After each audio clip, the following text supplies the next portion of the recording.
എറണാകുളം തൃപ്പൂണിത്തുറ നഗരസഭയിൽ ബിജെപിക്ക് തിരിച്ചടി. നഗരസഭാ സ്റ്റാൻഡിംഗ് കമ്മിറ്റികൾ എൽഡിഎഫും യുഡിഎഫും പിടിച്ചെടുത്തു.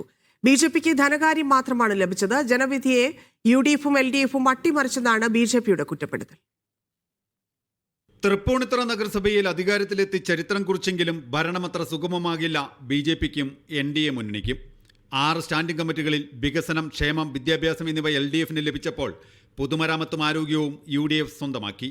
ബിജെപിക്ക് ലഭിച്ചതാകട്ടെ ധനകാര്യം മാത്രം. നഗരസഭയിൽ നടന്നത് എൽഡിഎഫ് യുഡിഎഫ് ധാരണയെന്നാണ് ബിജെപിയുടെ ആരോപണം. സമഗ്രമായിട്ടുള്ള വികസനം ലക്ഷ്യമാക്കി, വികസിത തൃപ്പൂണിത്തുറ ലക്ഷ്യമാക്കി ഭാരതീയ ജനതാ പാർട്ടിയും എൻഡിഎയും നടത്തുന്ന ശ്രമങ്ങളെ അട്ടിമറിക്കാൻ ഇടതും വലതും ഒരുമിച്ച് നീങ്ങിയാലും അതിനെ ചെറുത്തു തോൽപ്പിക്കാൻ തൃപ്പൂണിത്തുറയുടെ ജനതയുടെ പിൻബലത്തോടുകൂടി ഭാരതീയ ജനതാ പാർട്ടി ചെറുത്തു തോൽപ്പിച്ച് മുന്നോട്ട് തന്നെ പോകുമെന്ന് ഈ മുന്നണികളെ ഓർമ്മിപ്പിക്കാൻ ആഗ്രഹിക്കുകയാണ്.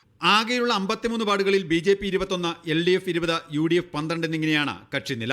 നഗരസഭാ ഭരണം പിടിക്കാൻ ഒരു ധാരണയും ഉണ്ടാകില്ലെന്നായിരുന്നു യുഡിഎഫിന്റെയും എൽഡിഎഫിന്റെയും പ്രഖ്യാപനം.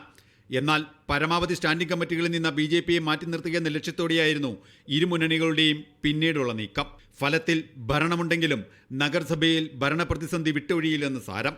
മീഡിയ 1, കൊച്ചി.